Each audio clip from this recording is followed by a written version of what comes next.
Okay, so we're right on the hour, so we should have people join in right now.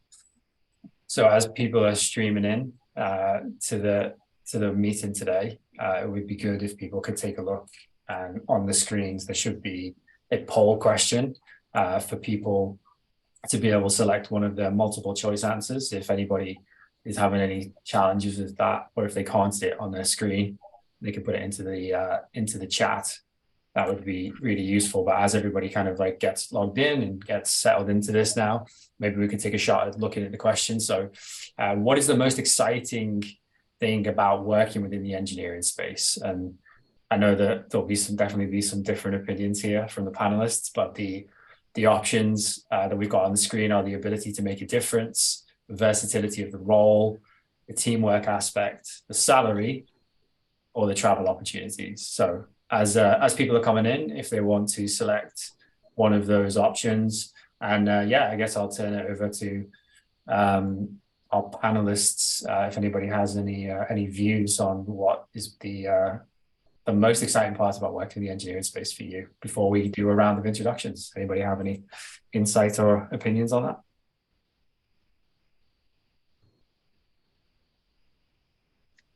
For me, it's the Go ahead, Cassie. yeah, for me, it's the versatility of the role. You kind of can do whatever you want to do in the space, in the STEM or engineering space.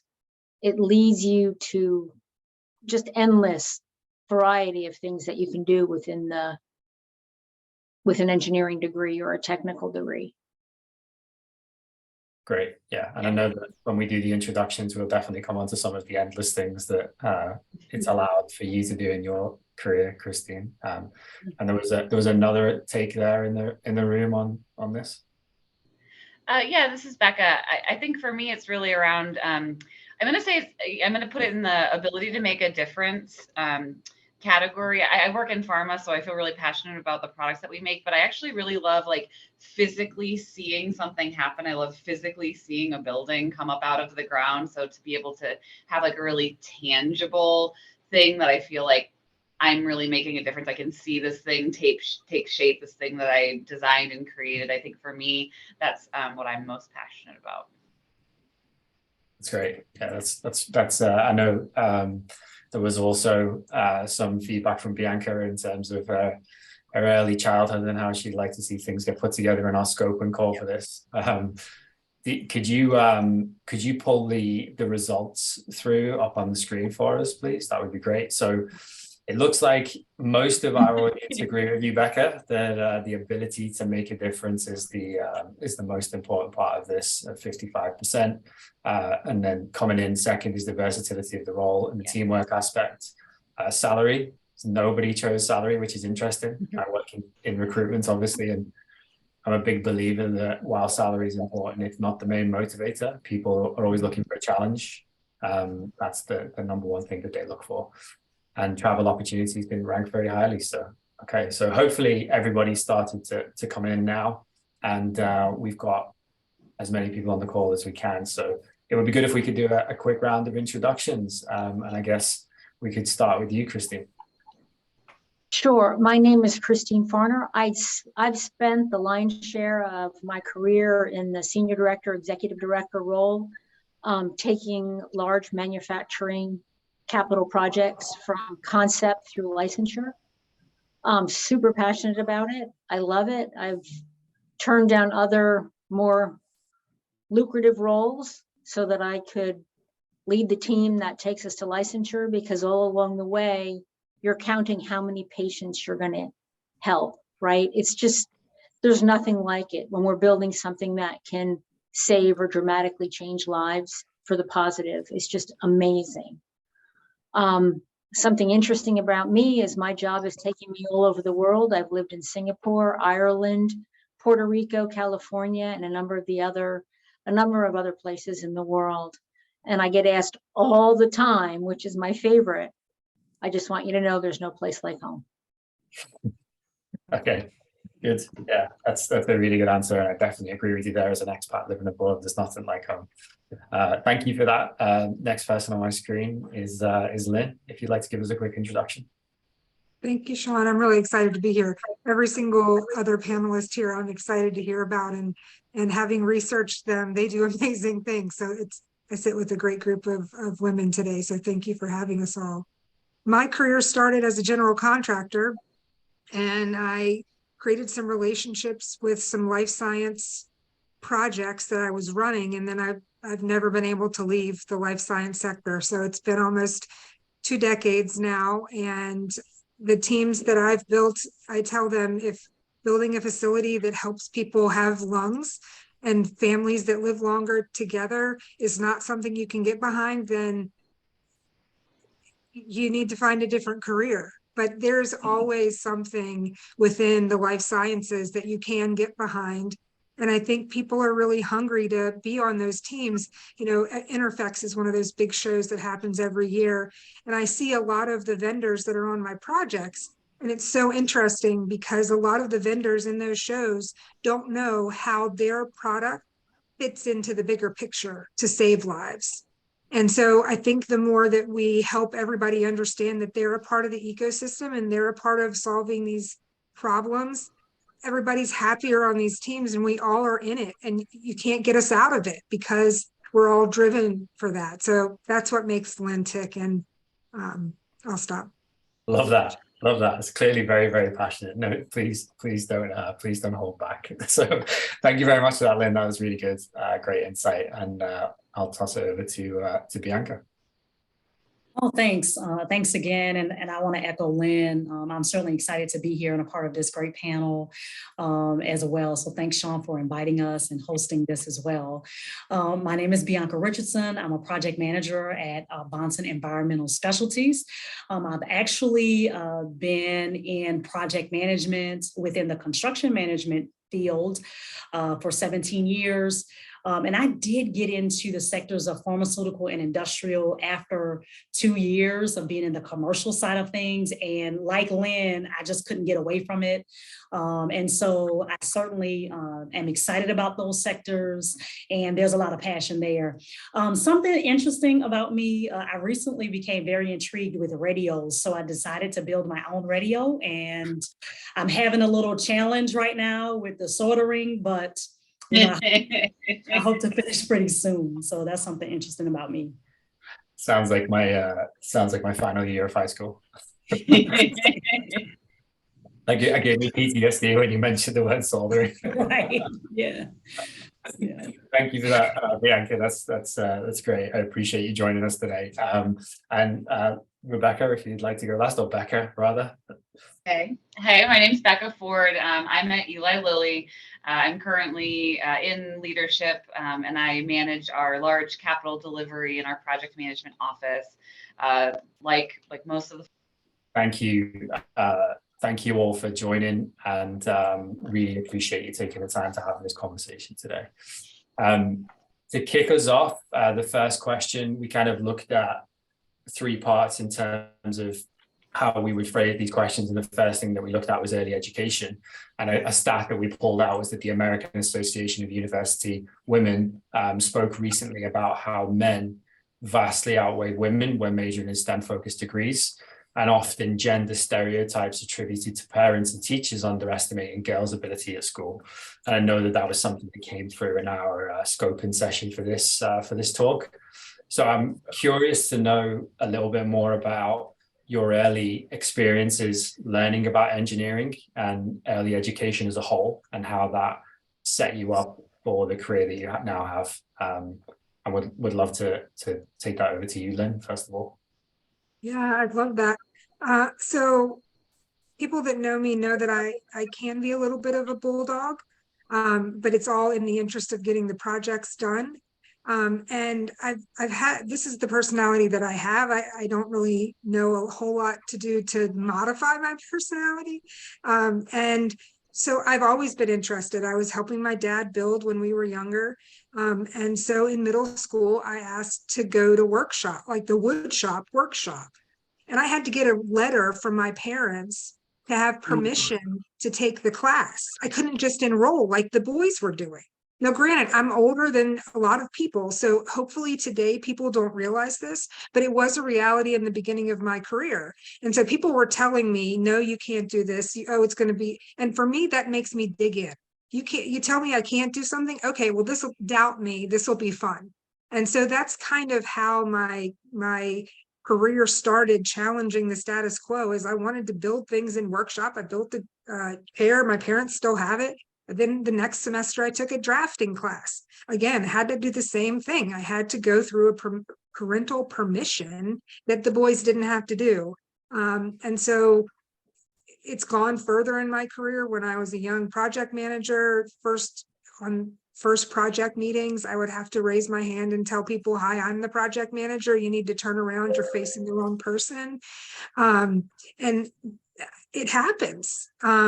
It's not happening as much recently, but that's been my experience to share just with this group in terms of the difference in treatment for boys and girls, even at the middle school level. That's it's really impactful to think about. That is a barrier that you might have faced, and had you have not had that attitude, and had your parents not signed that permission slip, something so micro could have been so major in how that played out in the future of your career. So yeah, that's really. And I was the only female in those classes, and the following year I was there was no females. So it really was the squeaky wheel that made that happen there. Wow. And how about you, Bianca? I know that you had some things to share about this as well. Yeah, and I guess too, I want to say thank you, Lynn, because probably because of people like you and ladies like you who might just be a little bit more senior than I am,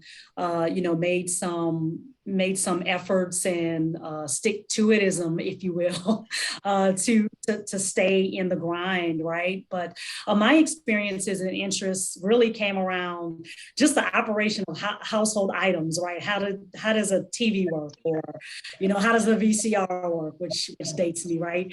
And so a part of that really was just maybe watching it operate. So even though this wasn't a typical girly thing, my parents, my upbringing, my grandmother, my mother, they didn't really dissuade me from my interests. They actually encouraged it, which was something that some of my other peers were not getting. They really encouraged it.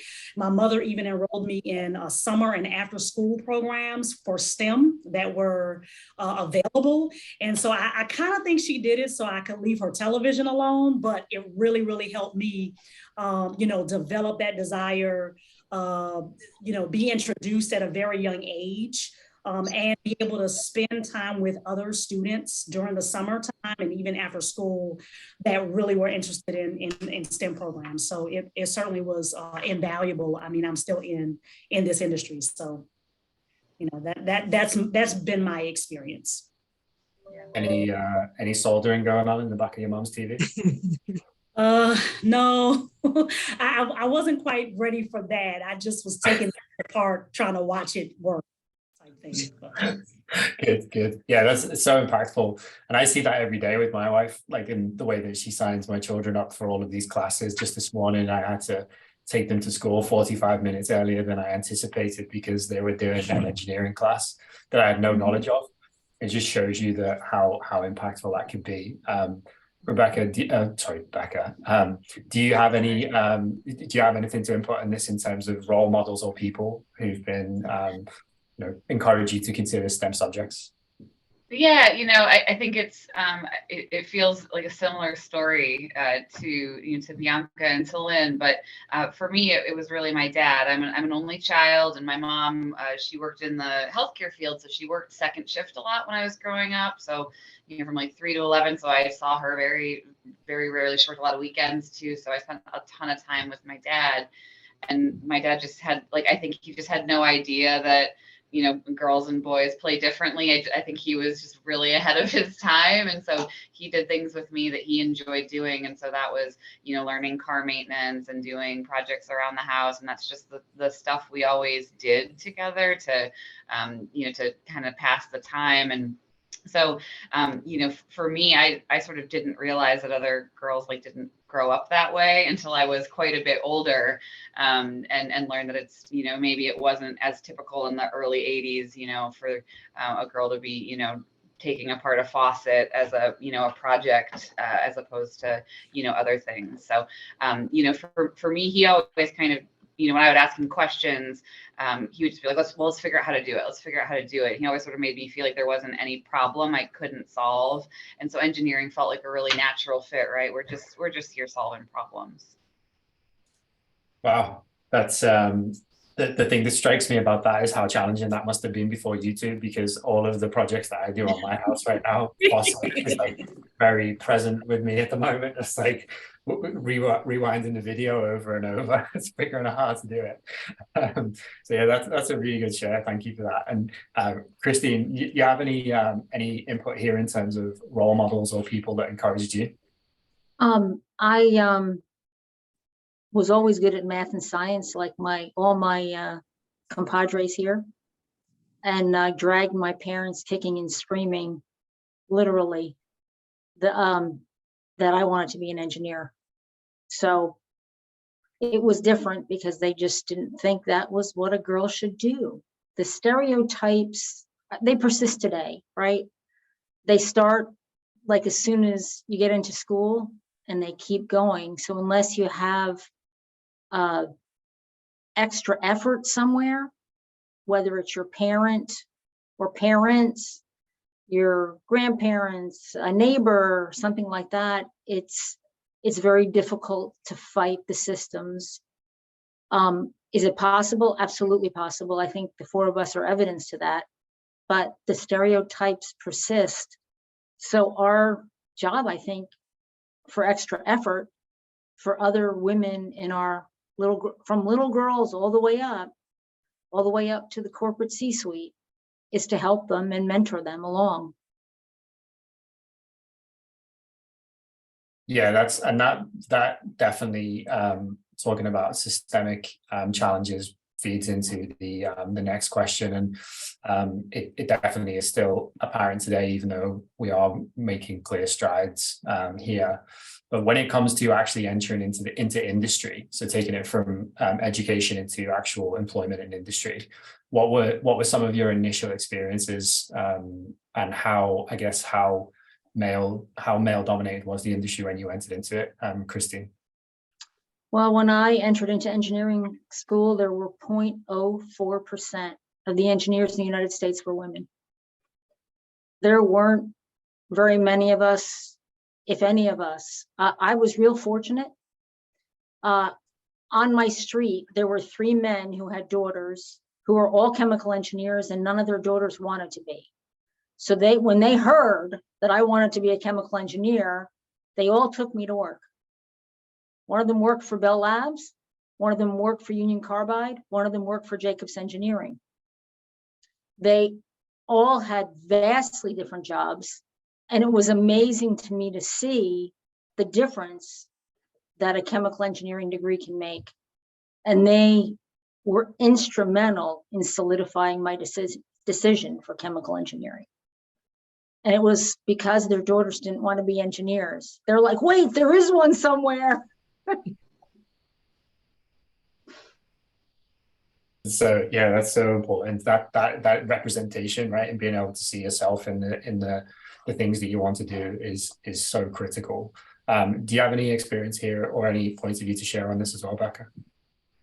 Yeah, for me, as I mentioned before, I grew up in an inclusive household, and so it wasn't really. And then when I went to college as well, I pursued chemical engineering in the early 2000s, which at the time was becoming more. There were more and more women at that time, and in chemical engineering, that was, I think, sort of like the leading edge of women in engineering, at least at that time. So perhaps my classes were 20 to 30% women. So, it wasn't even, but it wasn't isolating either, right?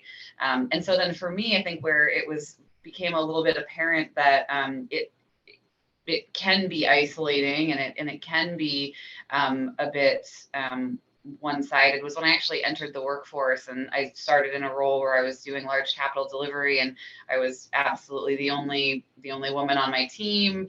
The only other women that I were working with were in administrative roles, and so the men that I was working with were very, very accustomed to assuming that a woman was in an administrative role.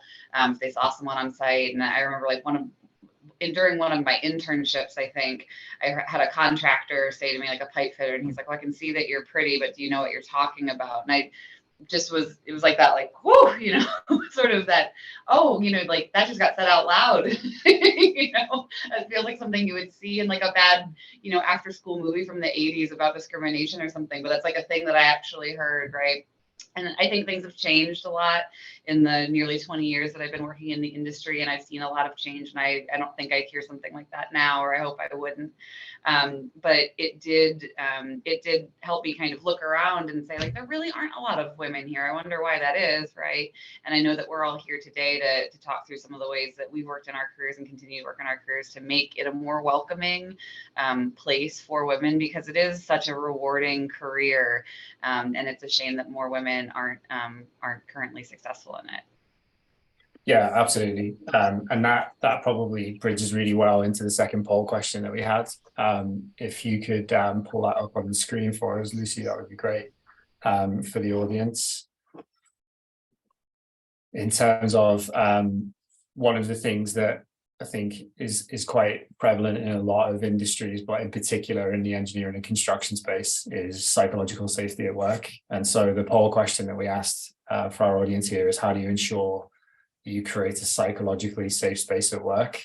And that's either through, there's some of the options here that we felt I guess came through from the initial scoping call that we had, but some of the other things that we did in some of our other industries around showing empathy, include the team in decision making, avoiding negativity, being open to feedback, or championing your team.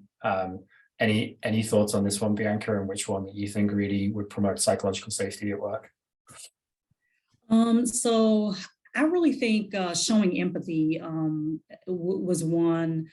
This is also a question that I think we talked about a little bit too as well. And is it okay at this time if I just kind of give an example of that, Sean? Yeah, of course. Yeah, absolutely.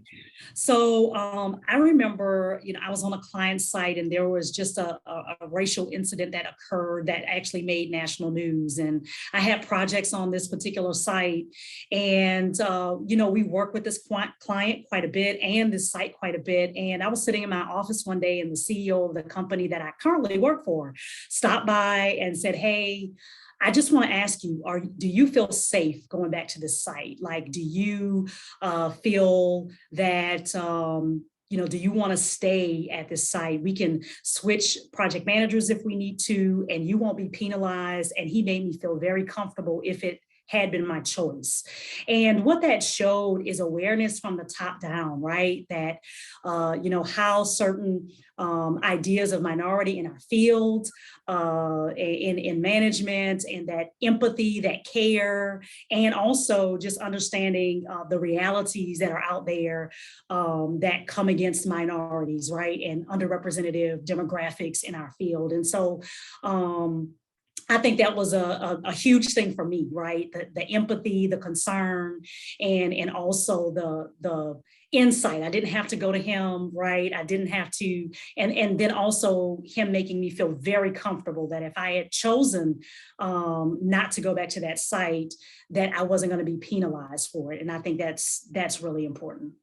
Yeah, absolutely. I'm sure that's a big part about why you're still at that company. And yeah, huge. As somebody works in leadership myself, trying to put myself in other people's shoes and how they may react to things like things that have happened in the wider world, like when George Floyd, like all of these other incidents, when these things happen, like how they impact people in work and how they show up at work, and making sure that have those conversations with people to make sure that they feel safe to continue, or that they just feel in a good mindset. So absolutely appreciate that insight. Looking at the poll results, it looks like empathy does actually rank as the the leading choice from the audience here, and that's no surprise at all. So that was the top one at 38%, including the team and decision making at 15, avoiding negativity is 8, and being open to feedback is 8, and championing your team came through at 31% as well. So interesting. Thank you very much for everybody for voting on that one. And just to take that a layer deeper, the next question that we had was really about in relation to a McKinsey report where they outlined the role in which psychological safety can benefit leaders and help them develop specific skills.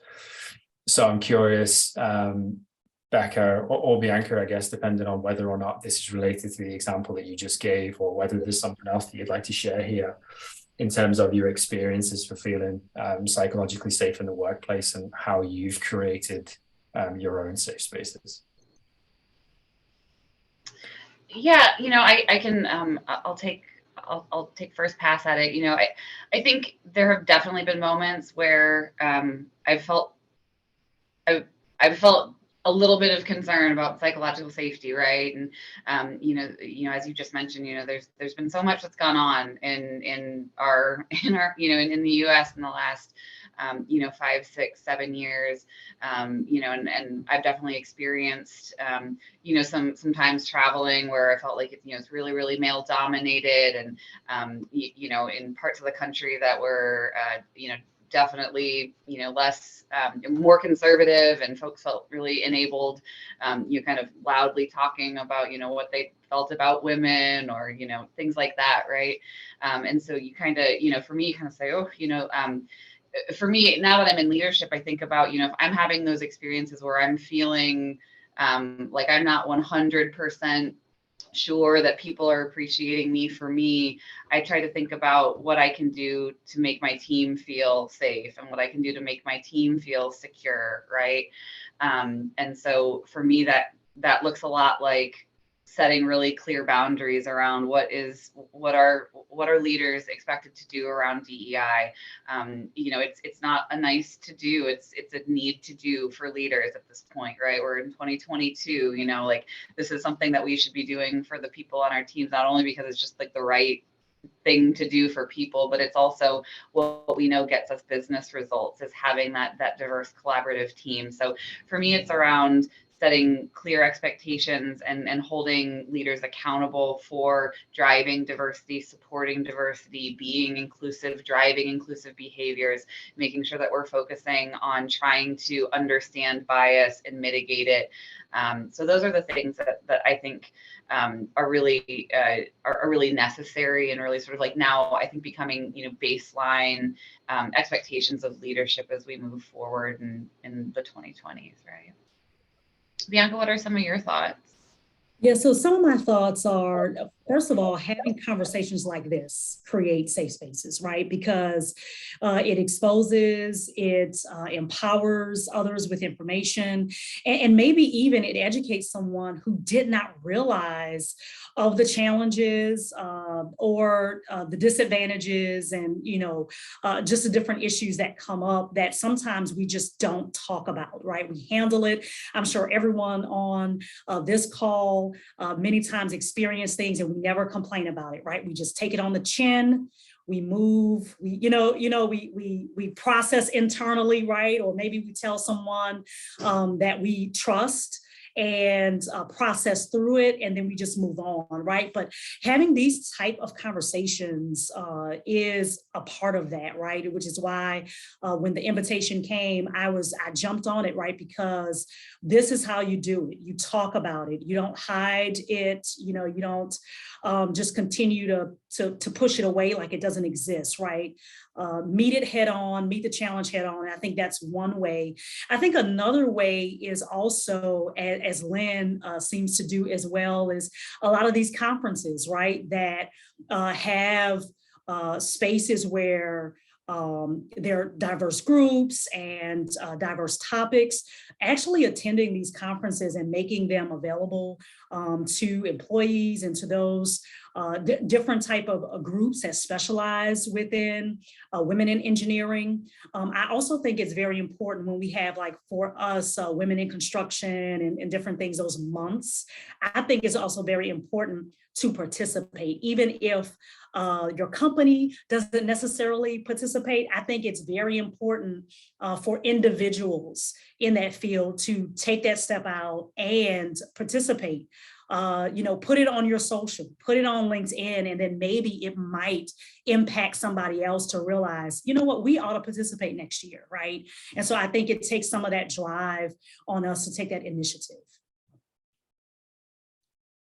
Yeah, absolutely. Yeah, that's why I put myself in this very uncomfortable position, which shouldn't be uncomfortable, but it's definitely very uncomfortable for me to have this conversation, to try and learn more. As a father to a daughter who I would back to get into a STEM engineering field at some point, because she's so tenacious and incredibly smart.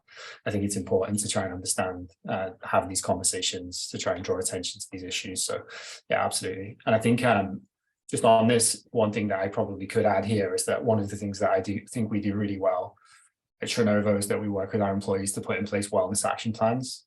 And those wellness action plans really focus around how can we identify if you're experiencing poor mental health at work, how will that manifest itself? Like, what are the triggers? What are some of the things that we need to look out for? And then, like, how would you like to be supported through that? How can we help you to manage the impact? I think even, that for me, upon joining the company, was like so incredibly different to anything that I'd ever seen before, especially working in a sales environment where anybody, who has mental health issues is generally viewed as not being able to take the pressure. I thought that was really impactful, and something that I would encourage other companies to do, and something that I'll probably carry with me through my career now. A lot of people don't want it, and a lot of people do want it. And I think it's worth doing it, even if there's just one person on your team that wants to share that with you, if they're willing to be vulnerable. So yeah, that's something that has been impactful for me. Jumping onto the next question. I love the phraseology here, but Alfie had pulled out a quote from The Atlantic where they'd spoken about how women mentors can be a social vaccine against negative stereotypes and gives them a sense of belonging. So I'm curious how your experiences of acting as a mentor or even being a mentee has helped you and helped those that you've worked with, and basically what can this do to support training within the engineering field? Christine, you have some thoughts here? I do. Yes, I believe mentorship, both being mentored and mentoring others, is absolutely critical for women, especially to mentor women. I've always done that. Right now, I have two mentees. One is in my undergraduate college. The other one's in my graduate program college.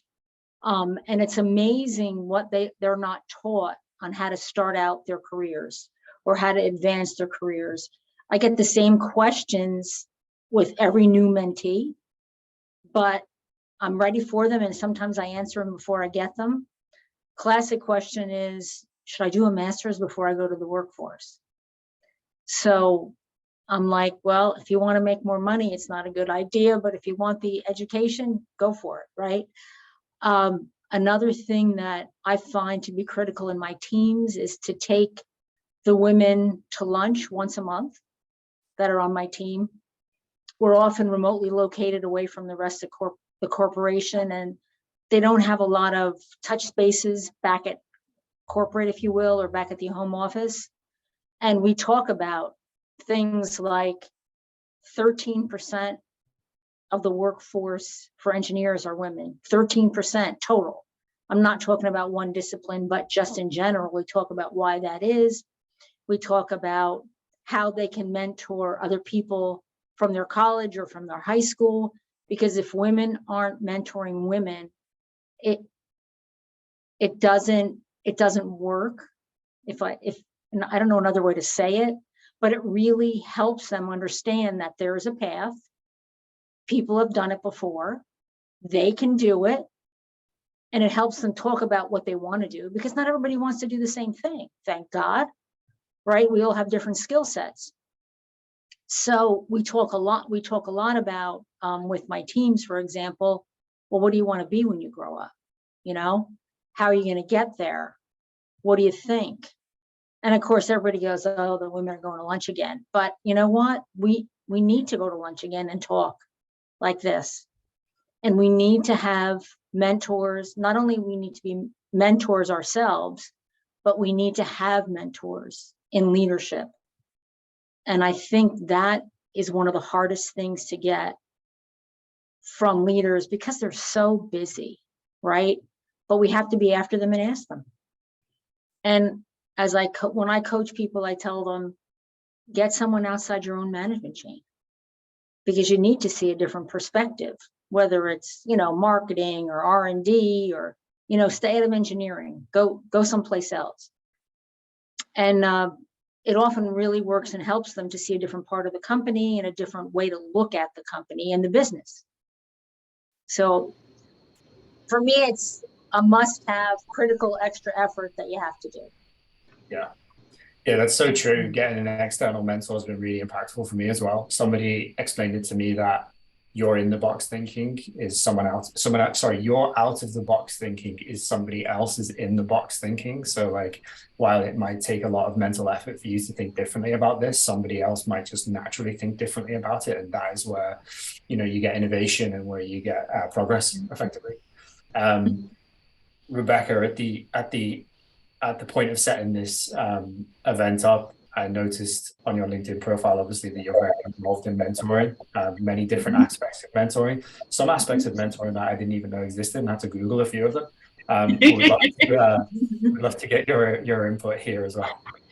Yes, I'm big on mentorship. I'm big on all kinds of mentorship. I'm big on mentoring others. I'm big on being mentored. So I mentor in my community as a starfish mentor. That's here in Indianapolis, Indiana. It's folks who have had the privilege of going to college, mentoring someone who will be the first from their family to ever go to college, and mentoring them to help them learn the life and professional skills to be able to basically just be successful in a college environment when their backgrounds are going to make them, frankly, just very, very quite different from most of their peers, and help them to be successful in that space.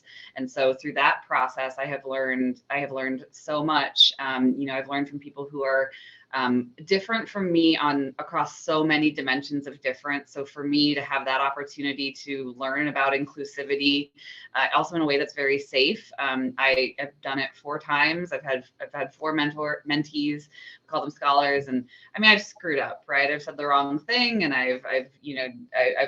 we've all made mistakes, right? But it's a very safe space to make a mistake with a high school scholar, as opposed to maybe someone at work. And so I feel like I've had the benefit of learning a lot of inclusivity skills, a lot of listening skills, and a really safe space there. I've also I'm currently being mentored as well. We do reverse mentoring here at Lilly. So I'm part of a LGBTQ reverse mentorship program where I'm learning from someone in the LGBTQ community who is teaching me about things that I don't understand well, so that I can be a more supportive, inclusive, empathetic leader. And it also gives that person an opportunity to interact with someone in leadership, create a network. So it's a win-win, right? So I'm really big on lots of types of mentorship. I think one of the things to really think about as we think about inclusivity is to also look at that. It's not just mentorship that diverse candidates need. They need championship, right? They need sponsorship. You can give a diverse candidate all of the tools in the world, but you still need to make sure that they are able to overcome barriers to have those, to have that access to that next role or that next project. And so I think it's really, it makes sense for us to think about, okay, mentorship gives people tools, but sponsorship gives them a little bit of air cover to say, hey, I know this person doesn't look like the right fit for this, but let's just give them a shot at it. Or like, I'll use my institutional respect or experience that I have that this person doesn't have, and I'll kind of put my name on the line and say, hey, I'm going to vouch for this person. Let's give this person a shot at that. I think that we really need to focus on making sure that we're not just giving diverse candidates the tools that they need. We need to be pushing on the barriers and the systems around them to give them opportunity and access to some of those next steps that can help them push forward in their career. Yeah, absolutely. And we already touched on it, I guess, a couple of times here, but one of those barriers is the requirement for women in STEM to have to prove themselves in the workplace in terms of being questioned about their competency or being questioned about their experience or their ability to do a job. Lynn, you have any experience here and any advice on how you might, or anybody might go about dealing with that if they face it in their role?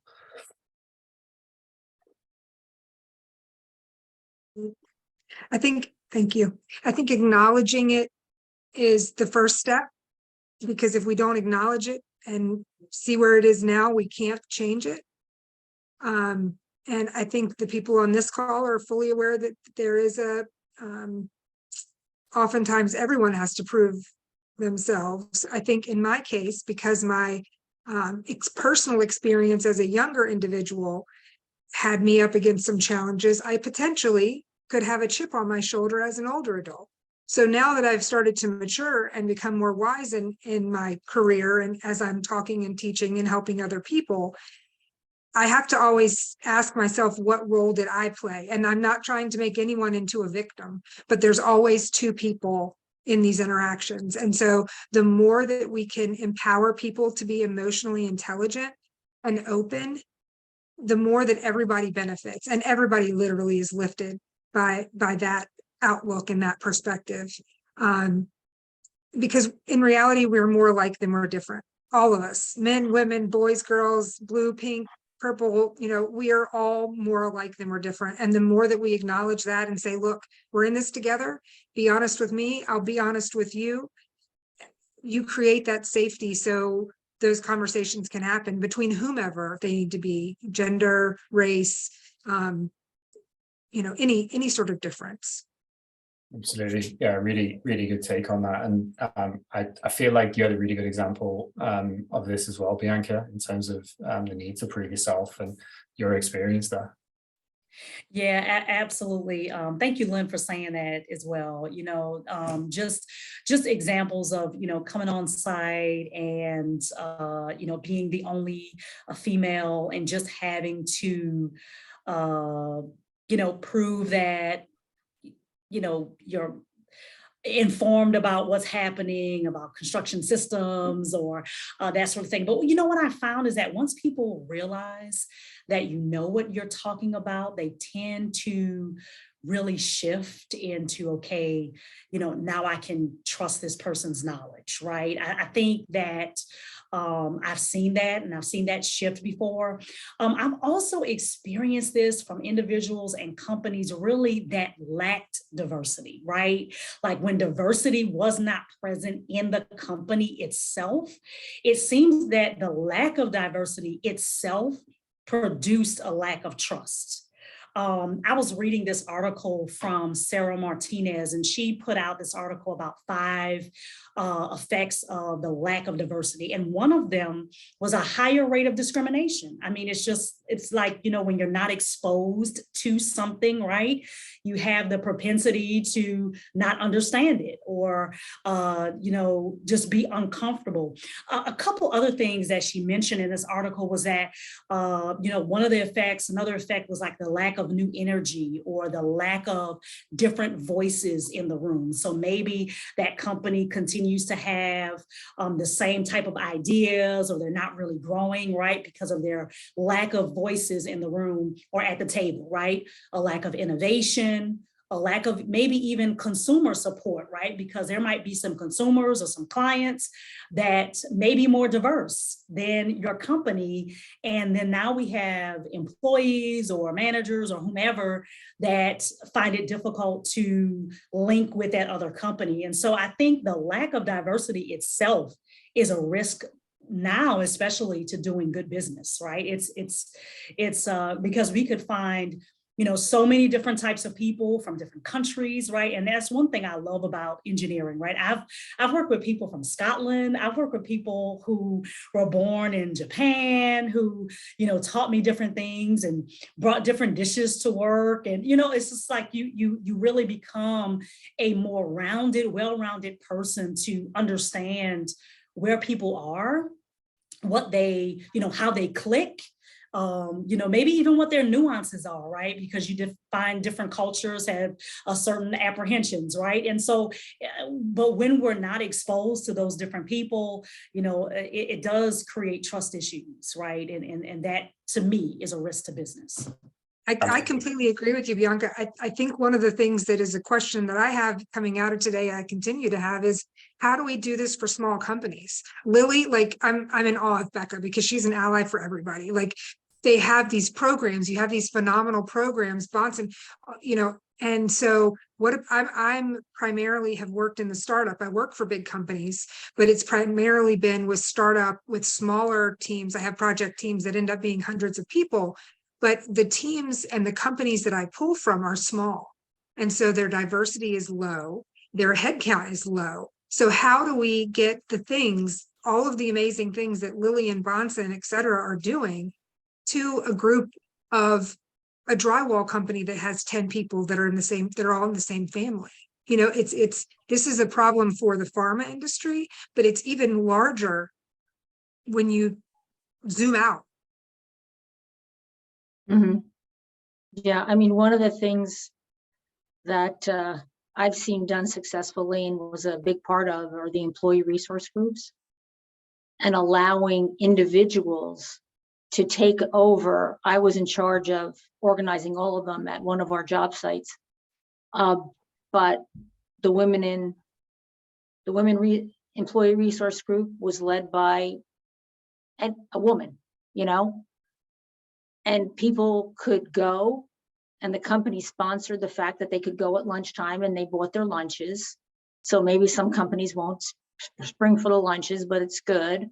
We had a LGBT, sorry, I'm not good at the acronym, but I think you know what I'm saying, the rainbow group. We had a cancer group. There were 11 groups of all different kinds, and any employee that wanted to create one just had to come with a plan and a budget and say, here's what I need and here's what I want to do. And they would be an employee resource group. Meetings, again, were after work or at lunch, but they were allowed to do kind of anything that was, reasonable and not exclusionary. So like the women group had to allow men, the cancer group had to allow people that didn't have cancer, those kinds of things. Anybody had to be able to go to the group. But I mean, we ended up having an Indian group, a Portuguese group, because those people had different problems in the workforce and they needed to talk about them. And then they could bring them up to the HR person that was in charge of, diversity and inclusion. So that's one way. That's like a grassroots thing. And it's proved, I think Bianca said it, I think Becca and Lynn, I think everybody said it. Diversity is the strength of any company, right? Yeah. We have to have that. So that's one way that it can be a grassroots thing that I've seen really successful. Yeah, and I just want to add, that was great, Christine, thank you. I just want to add to that as well. And, maybe, I know that there are times when larger corporations actually, to kind of tap into your question, Lynn, actually provide some of those resources that they provide to their employees, to their subcontractors, because, at the end of the day, like, for example, with Bonson, right? We have trade partners, right? Essentially, what our product is our name, right? We have mostly repeat clients, right? And so if we have trade partners that, build these cold rooms and that sort of thing, maybe the answer is to sometimes provide some of those same resources that we provide our employees, to invite some of our trade partners. That could be an answer, Lynn, as in seeking, how do we supply, how do we touch that smaller company that may not have the resources, that might not be interested in diversity because, like you said, 10 of them work for the company and they're all related, right? And so maybe that's something that we could propose or even champion when we have the opportunity to champion, that is to offer those resources to our trade partners as well. I think that would be phenomenal. I think that people would jump. Yeah, that's interesting. That I was reading a couple of weeks ago about Alan Mullally's working together management system. He was the previous CEO at Boeing and Ford, and one of the things that kind of I thought was really interesting was that they included all of their vendors on their weekly update calls, and that they really pulled everybody in together. So that's something that definitely is could move the needle in that regard. Is there any other ways, Rebecca? I'm interested. Everyone, I guess the conversation got directed towards you working for a big corporate machine like Lilly. Is there any other ways tangibly that you think that, I guess, one, smaller companies could be better at this type and it becomes a must-have instead of a nice-to-have? And two, just generally, what do you think organizations can be doing just to support women in engineering?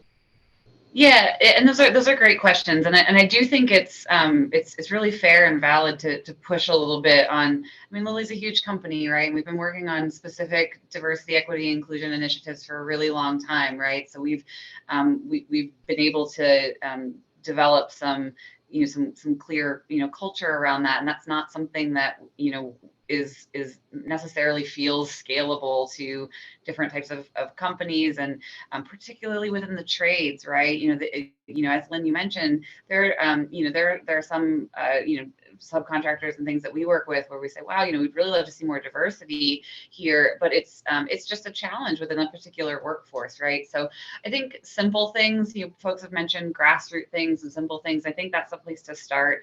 I know for me and my team, and it's broad within our area. Lilly, for a long time, we've started with a safety minute in a meeting. How many people start with a safety minute in a meeting? Right.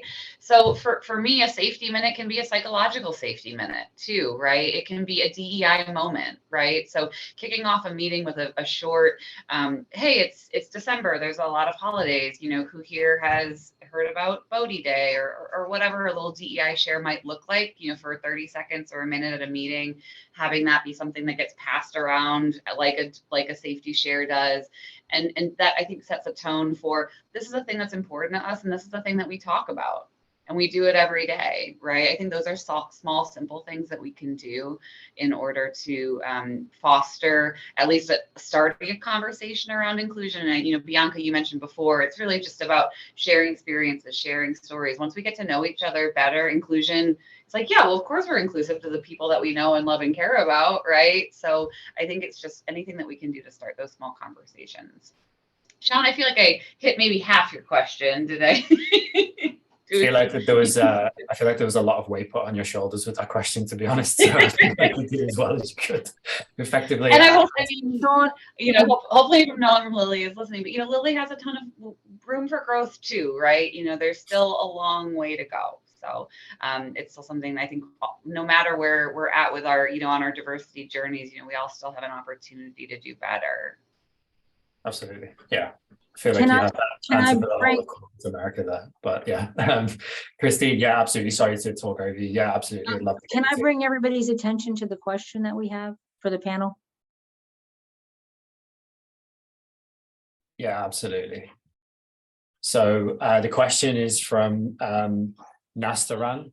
I hope I pronounced your name correctly, Nastaran. I apologize if I didn't. But the question is, have you ever experienced a bad attitude from your male colleagues who questioned the quality of your work or your expertise, and how did you manage it? Anybody feel like taking that question? Cut it off at the pass, ask them for a meeting, sit down face to face and work it out. The longer that you let it fester, the longer it festers. So if there's an issue, I'll take it offline. I'll call them literally right after the meeting hangs up. Let's talk through it. Not talking about it doesn't make it better. It makes it worse. So bring it to everyone's attention, or the person's attention. It doesn't have to be a big brouhaha, but a conversation, and head it off at the pass. It's not comfortable, but uncomfortable conversations is what our #adulting is hard. We're all doing this. We all can do this. We can all adult. Let's practice. That's my 2 cents right off the bat. Yeah, and one of the ways that I've mentored some female colleagues in the past about having difficult conversations. They told me that they had challenges just initiating the conversation, was always to ask what I would call stepstone questions. Would be like, would you be open to having a conversation with me about the meeting? Like, once you've asked that question, you can't help but not go to what you really want to talk about. But you can ask a softer question that will enter into the discussion and is a little bit psychologically feels less risky to ask those questions. I do that quite a bit in our industry. Clients that we work with always think that the solution to their problems is just more resumes. Just send me more resumes, send me more resumes, need more resumes. It's like, are you open to a bit of feedback about this? And they're like, okay. It's like, the challenge is actually this is the problem that we need to deal with. So those what I call stepstone questions might help somebody who's struggling to initiate those difficult conversations. Is there anything else that anybody else might want to add there about dealing with having your work challenged and how you might go about addressing that problem? If you don't feel safe, go to a mentor or go to a leadership within the project, and have them speak with you, side conversation about how you could handle it as well. So it doesn't have to be something that you're on your own. That's the safe spaces we're talking about. Is the more we can create them, the more these positive conversations can happen. Fantastic. Okay, well, I'm just noticing that we're coming up on time here, and I've clearly not done a very good job of curating this, but lots of good feedback. So didn't want to hurry anybody up, but would love to close out with just one final question in terms of if you would give people who are going to see live today, or are going to see the replays and all of that kind of stuff, one way in which they would advocate for themselves, what would that be and why? If we want to start with you, Christine. Oh, I guess we can take the poll question off. I don't think we'll have enough time to be able to go through that, but it's right there. It's the same question. So that would be good. We can vote. And then if Christine, you want to give your opinion on that, and I'll kind of go around the panelists as well. Yeah, I think the biggest thing you can do for yourself is get yourself a mentor. Above you, below you, however you have to start. I think that's clearly the most important thing that you can do. I mean, there's lots of other things you can do, improve your skills, talk to other people, your peers, about what they're doing in the company that you're in, so that you can understand what other people are being successful at. But I think the mentor inside your company, above you, outside your department, is critical. Fantastic. Okay. Bianca, you're next on my screen. So if you'd like any ways people could advocate for themselves. Absolutely. I would say don't neglect your drive. Your drive, your goals. Many times, some people, crumble under the pressure of others not understanding. And sometimes our biggest advocate is our faithfulness to our own goals, right? It's that it actually will speak for us. And when people see that you are persistent, many times they will create paths, ask more questions, just something that I've experienced in my own career, and as well, in my life as it relates to construction, management, project management, is that don't neglect your own drive. If you want to achieve something, keep pushing, ask the questions, ask someone else, right? Don't take the no, don't take the you can't do it, don't neglect your drive. Absolutely. Yeah, that's a great insight. Be undeniable, as I've heard it described to me one time. Yeah. Then anything else to add here on advocating for yourself? I'm going to say the same thing that Bianca said, just in a different way. Your career development and your professional development, although your company might help you put that path together, that's you as an individual. That's your career responsibility. So don't allow a company, a corporation to say, here's your professional development plan. It's your plan. You need to own it. If you don't own it, how are you going to grow your career? So because I've been with small companies, I've had to really make sure I understand the ongoing education that I need to stay current. And so don't let someone else take that over for you or give them that power away, and keep your own power and your own plan. Absolutely. It's the one thing that you take with you, right? Yeah. Yeah, and just to close us out, Christine's totally right. Find a good mentor, or better yet, a champion, someone that will sponsor you. And to Lynn and Bianca's points, use your voice, right? Use your voice. Don't be afraid.